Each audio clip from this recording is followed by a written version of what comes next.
नमस्कार साथियों। आज की वीडियो में राष्ट्रीय सुरक्षा से संबंधित एक बहुत ही महत्वपूर्ण विषय के बारे में चर्चा करेंगे जिसका नाम है नक्सलवाद। और ये उत्तर प्रदेश नागरिक शास्त्र कक्षा 12 के लिए भी बहुत ज़्यादा महत्वपूर्ण है और ये आईएएस की परीक्षा में लगभग हर साल आंतरिक सुरक्षा से संबंधित मुद्दों पर नक्सलवाद प्रत्यक्ष रूप से या अप्रत्यक्ष रूप से इस पर प्रश्न पूछे जाते हैं। और 2020 या 19-20 के सत्र में उत्तर प्रदेश बोर्ड में नागरिक शास्त्र विषय में एक प्रश्न भी पूछा गया था इससे संबंधित। वो प्रश्न ये था कि नक्सलवादी आंदोलन के उद्देश्यों का वर्णन कीजिए।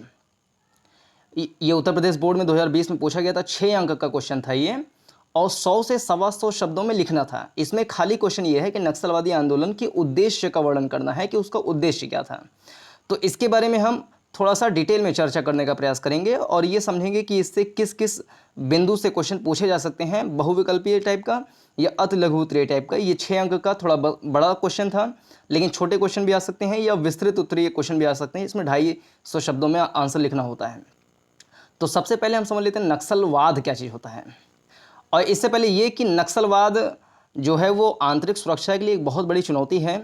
आंतरिक सुरक्षा मतलब ये होता है कि देश के अंदर की जो शांति व्यवस्था है वो बरकरार रहे।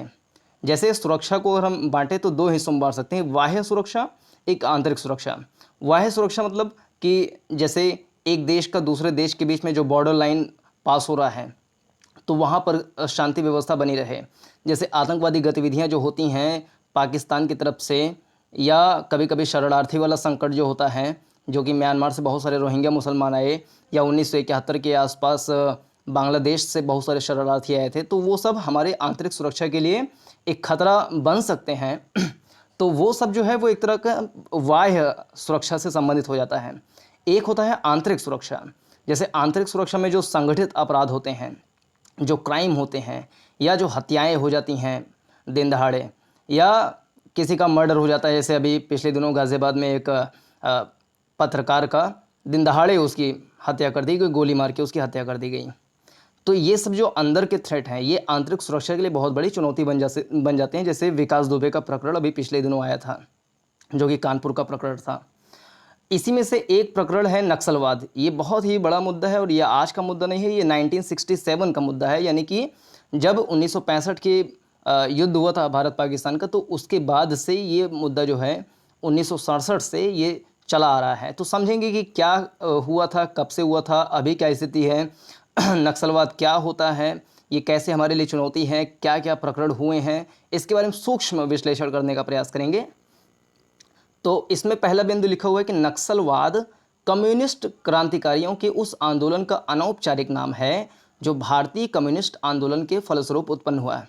यानी कि जो नक्सलवाद है वो मुख्य रूप से जो कम्युनिस्ट लोग होते हैं, कम्युनिस्ट आंदोलन स्टार्ट हुआ था तो उसके फलस्वरूप हम इसको नक्सलवाद देख सकते हैं कि जो कम्युनिस्ट विचारधारा से प्रभावित थे। कम्युनिस्ट विचारधारा मुख्य रूप से चीन और रसिया में व्याप्त थी, अभी भी चीन में चल रही है साम्यवादी व्यवस्था। तो उसमें उससे बहुत ज़्यादा प्रेरित थे कुछ लोग और वो सत्ता के खिलाफ सीधा सीधा संघर्ष करना शुरू कर दिए, तो इसको नक्सलवाद की श्रेणी में रखा गया। अभी उसकी क्या क्या डेफिनेशन है समझेंगे बिंदुवार तरीके से। नक्सल शब्द की उत्पत्ति पश्चिम बंगाल के छोटे से गांव नक्सलबाड़ी से हुई है, जहां सीपीआई यानी कि भाकपा यानी भारतीय कम्युनिस्ट पार्टी यानी communist party of India, CPI मतलब कम्युनिस्ट पार्टी ऑफ इंडिया के नेता चारू मजूमदार और कानू सान्याल ने 1967 में सत्ता के खिलाफ सशस्त्र विद्रोह कर दिया था। जो नक्सलवादी शब्द आता है, नक्सलवाद, नक्सलवाद को इंग्लिश में नक्सलिज्म कह सकते हैं और जो नक्सलवाद को बढ़ावा देते हैं उनको नक्सली कह सकते हैं। तो नक्सल जो शब्द आया था वो पश्चिम बंगाल है, पश्चिम बंगाल एक स्टेट है, उसके उत्तरी हिस्से में एक शहर है जिसका नाम है दार्जिलिंग। तो दार्जिलिंग में एक गांव था नक्सलबाड़ी, तो वही नक्सलबाड़ी शब्द से नक्सल शब्द निकल कर आया और वहीं से नक्सलवाद जो है प्रारंभ भी हुआ था। तो 1967 में जो सीपीआई थे, भाकपा यानी भारतीय कम्युनिस्ट पार्टी के जो सर्वे सर्वा उस समय थे, चारू मजूमदार और कानू सान्याल, इन दोनों ने मिल करके, और ये अगर ये क्वेश्चन पूछा जाए कि सीपीआई का गठन किसने किया था तो उसमें चारू मजूमदार का नाम आता है और कानू सान्याल, ये दोनों मिल करके 1967 में सत्ता के खिलाफ संघर्ष शुरू कर दिए थे और ये अभी तक चला आ रहा है, हालांकि कुछ मात्रा में कम हुआ है। अगला बिंदु, मजूमदार चीन के कम्युनिस्ट नेता माओ से तुंग के प्रशंसक थे, यानी उनको मानते थे, उनकी विचारधारा को मानते थे और उसी के आधार पर वो कम्युनिस्ट आंदोलन भारत में भी चला रहे थे।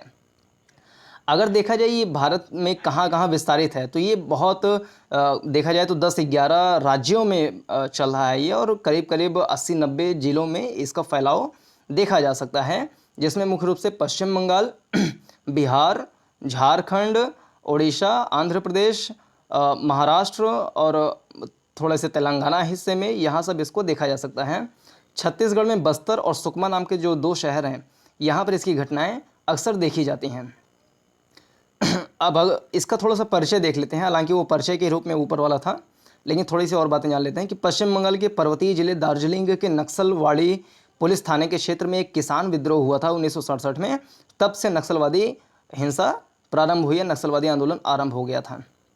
इसका नेतृत्व मार्क्सवादी कम्युनिस्ट पार्टी ने किया था। 1969 में 1969 में, ये भी इंपॉर्टेंट क्वेश्चन बन सकता है कि 1969 में 1969 में जो नक्सलवादी लोग थे वो CPIM यानी कम्युनिस्ट पार्टी ऑफ इंडिया मार्क्सवादी, M फॉर मार्क्सवादी से अलग हो गए, और अलग होकर के जो नक्सलवादी थे पहले CPIM में मिलकर काम कर रहे थे, तो CPIM से 1969 में अलग हो गए और उन्होंने एक अलग पार्टी बनाई। उस पार्टी का जो बनाया था उनका नाम था चारू मजूमदार। उन्होंने नई पार्टी बनाई CPIML यानी कि communist party of India, M for मार्क्सवादी, L फॉर लेनिनवादी। ये पहले कम्युनिस्ट पार्टी ऑफ इंडिया मार्क्सवादी में थे, उससे अलग हो गए 1969 में, और वो कम्युनिस्ट पार्टी ऑफ इंडिया मार्क्सवादी लेनिनवादी नाम का नया पार्टी बनाए। उसको चारू मजूमदार ने बनाया था। NCERT पुस्तक के अनुसार देखा जाए तो उन्होंने बताया है कि भारत के कितने हिस्सों में नक्सलवादी जो गतिविधियां हैं चल रही हैं, तो NCERT के अनुसार 9 राज्यों के 75 जिले नक्सलवादी हिंसा से प्रभावित हैं। लेकिन कहीं कहीं ये आंकड़े और भी अलग अलग तरीके से मिलते हैं, जैसे गृह मंत्रालय के आंकड़े देखें तो उसके अनुसार भी कुछ अलग इसके नतीजे मिलते हैं। अगर हम थोड़ा सा इस बात पे नज़र डालें कि नक्सलवादी गतिविधियां आरंभ क्यों हुई, और ये जो क्वेश्चन पूछा गया है इसमें कि नक्सलवादी आंदोलन के उद्देश्यों का वर्णन करें, तो नक्सलवादी आंदोलन के क्या उद्देश्य थे इसको हम तब समझ पाएंगे जब हम ये समझेंगे कि नक्सलवादी आंदोलन आखिर हुआ क्यों था। तो इसका प्रमुख कारण असमानता था। असमानता ऐसा कि पहले आप जानते होंगे कि जब अंग्रेज़ों का शासन था तो भारत में जमींदारी, रैयतवाड़ी, ये सारी प्रथाएं लागू थीं। तो वो किसानों के जो हक होते थे उनको एक प्रकार से मार लेते थे, उनको हक नहीं देते थे, उनको ज़्यादा मात्रा में उनसे काम करवाते थे, उनको ठीक प्रकार से अनाज नहीं मिल पाता था, उनके अधिकारों का हनन होता था, उनके साथ शोषण होता था, इस प्रकार की बातें थी। उनको जो पट्टा मिलता है वो ठीक प्रकार से नहीं मिलता था, जो T9C होता था वो सही समय के लिए नहीं मिलता था। ये सारी समस्याओं की वजह से, उनका शोषण होने की वजह से ये मुख्य रूप से किसान विद्रोह था उस समय। तो मेन समस्या यही थी कि किसानों के ऊपर अनावश्यक रूप से उनका शोषण किए जाने की वजह से नक्सलवादी आंदोलन प्रारंभ हुआ था, और ये आज नक्सलवादी आंदोलन भारत के लिए एक बहुत बड़ी आंतरिक चुनौती बन गई है। हालांकि भारत सरकार ने इसमें समय समय पर अपने तरीके से काम किया है और ये थोड़ी स्थिति कंट्रोल हुई है पहले की अपेक्षा। असमानता इसमें बहुत बड़ा कारण है नक्सलवादी आंदोलन के लिए, क्योंकि किसानों के ऊपर ज़बरन उनका शोषण करना, उनका उत्पीड़न करना एक तो ये रहा ही है। इसके अलावा जो नक्सलवादी आंदोलन प्रारंभ हुए थे वो दार्जिलिंग के पहाड़ी क्षेत्रों से आरंभ हुए थे और धीरे धीरे बढ़ते गए, जंगली क्षेत्रों में जो आदिवासी क्षेत्र हैं वहाँ तक बढ़ गए। तो ये जो नक्सलवादी आंदोलन है सिर्फ पहाड़ियों या आदिवासी क्षेत्र में ही क्यों हुए, इसलिए क्योंकि वहाँ पर जो सड़कें हैं, जो नेटवर्क है, कनेक्टिविटी है, पानी का, जल का, उनके अधिकारों का, उनके विकास का, उनकी शिक्षा, स्वास्थ्य का ठीक प्रकार से जब काम नहीं किया जाएगा तो एक समाज में असमानता अपने आप ही आ जाएगी, असंतोष आ जाएगा, और उस असंतोष को के बदले में, यानी अपने हक को पाने के लिए वो किसी भी हद तक जाने के लिए तैयार हो सकते हैं। तो समाज में जब भी ऐसी घटनाएं होती हैं तो उसके पीछे एक कारण, एक फैक्टर ये भी काम कर रहा होता है कि हम उनके विकास के बारे में ठीक प्रकार से सोच नहीं पाते हैं जैसा कि सोचना चाहिए था। असमानता उसमें बड़ा कारण है। इसमें एक रिपोर्ट आई थी, ऑक्सफैम नाम की एक संस्था है, उसके अनुसार उन्होंने ये बताया है कि भारत के 1% सबसे अमीर लोगों के पास पूरे भारत को जो 73% संसाधन है, जो धन है, उनके ऊपर केवल 1% लोगों का कब्जा है। आप समझ सकते हैं कि कितनी बड़ी डिस्पैरिटी, या कहें कि कितना ज़्यादा डिस्क्रिमिनेशन इस बात में है आर्थिक डिस्क्रिमिनेशन कितना ज़्यादा है कि 1% लोगों के पास 73% संसाधन है और 99% लोगों के पास शेष जो संसाधन बचे वो हैं। तो इसमें कितनी ज़्यादा मात्रा में असमानता आएगी। तो उस असमानता को फुलफिलमेंट करने के लिए, अपने अधिकारों को पाने के लिए वो सशस्त्र विद्रोह भी कर सकते हैं। हालांकि वो अपने अधिकारों के लिए मांग कर रहे हैं, लेकिन ये भारत के लिए एक बड़ी चुनौती है। इसका उपाय यही हो सकता है कि उनके अधिकारों को माना जाए, उनको अधिकार दिया जाए।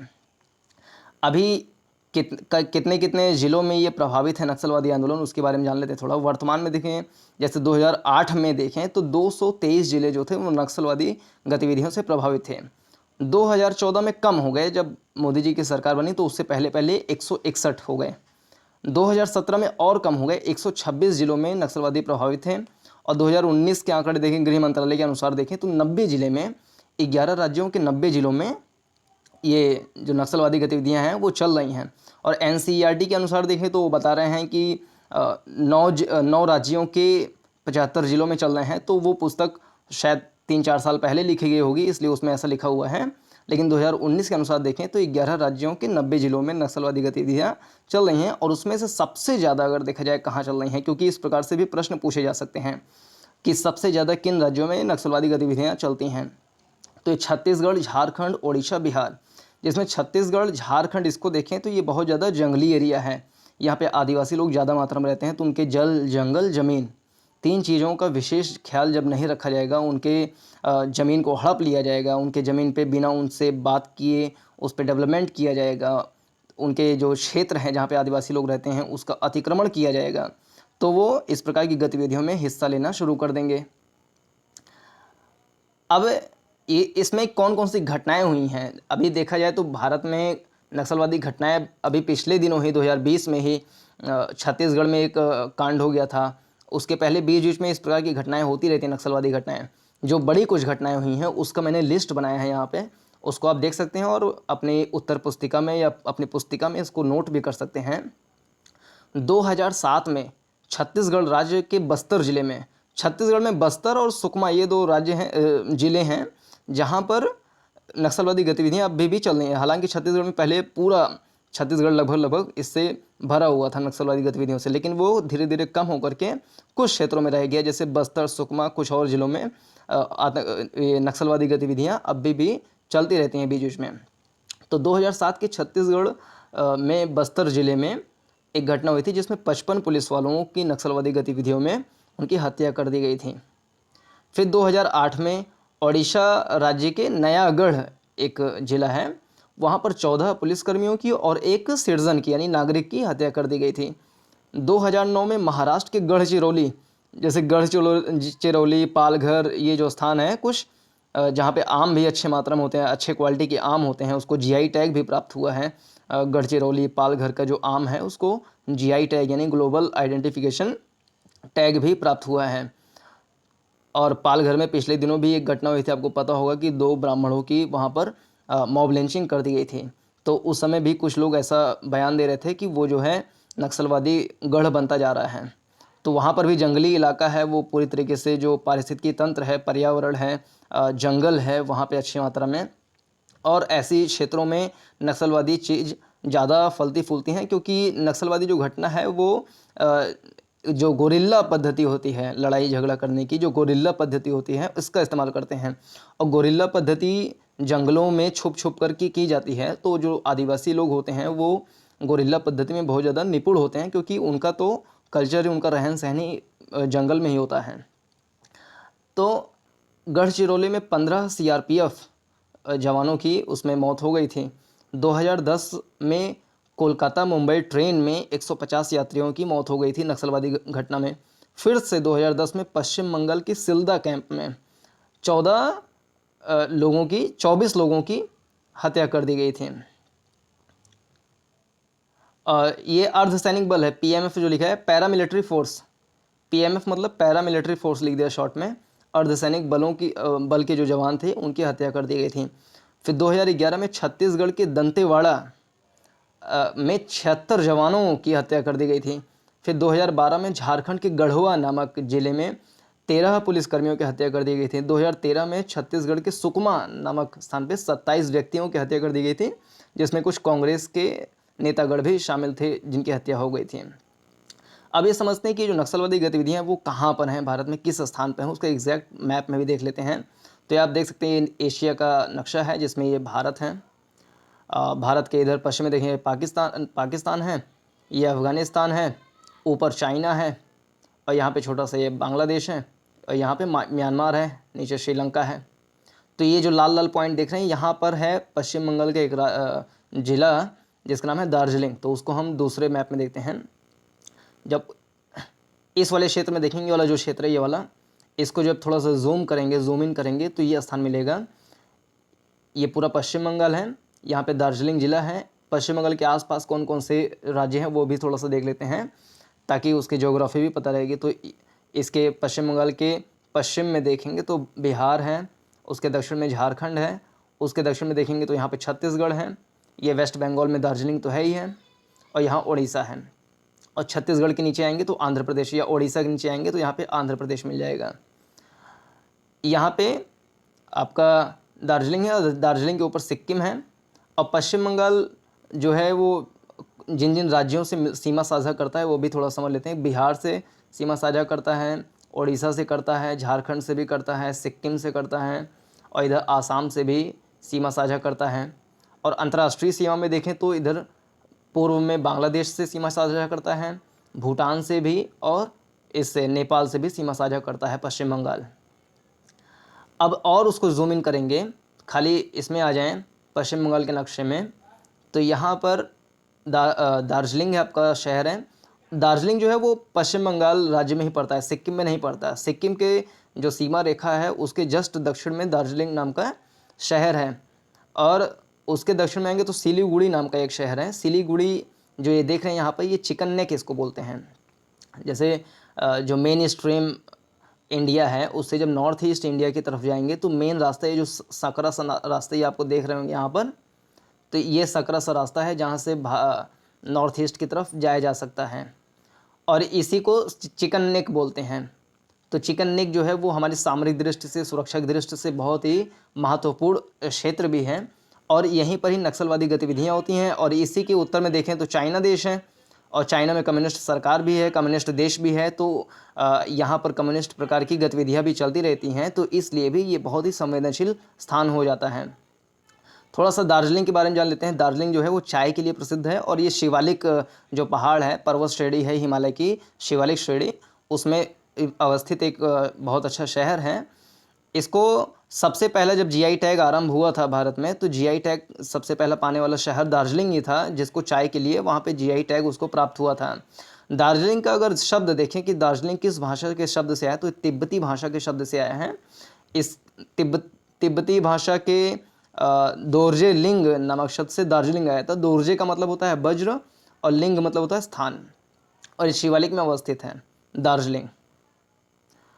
अब इसमें ये चीज़ का थोड़ा चर्चा कर लें, जो कि मेन क्वेश्चन भी है कि उनका क्या उद्देश्य है।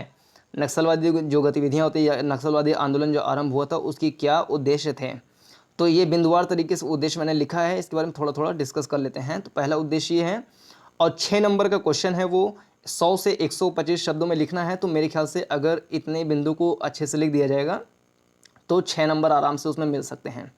तो पहला बिंदु इसमें है कि नक्सलवादी आंदोलन ने धन संपन्न भूस्वामियों से बलपूर्वक जमीन छीनकर निर्धन और भूमिहीन लोगों को दिए। जब 1967 में नक्सलवादी आंदोलन प्रारंभ हुए थे, तो जब मजूमदार जो चारों मजूमदार ने जब स्थापना किया था सीपीआईएम की, सीपीआईएमएल की, तो वो इस प्रकार के काम करने शुरू कर दिए कि जो धन संपन्न जो अमीर लोग थे, जिनके पास बहुत ज़्यादा मात्रा में भूमि थी, उनका भूमि जो है जबरन ले करके जो भूमिहीन श्रमिक थे उनको बांट दिया करते थे।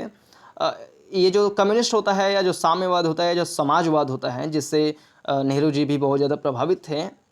समाजवाद मतलब यही होता है कि समतापूर्वक समाज बनाना, समतामूलक समाज बनाना।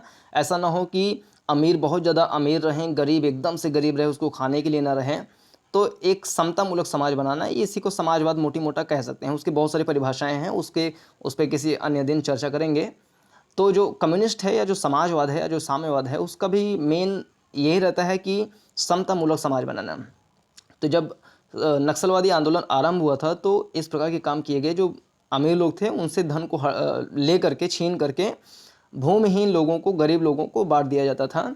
तो इससे उद्देश्य हमें पता चलता है कि एक समतामूलक समाज बनाने का प्रयास किया गया।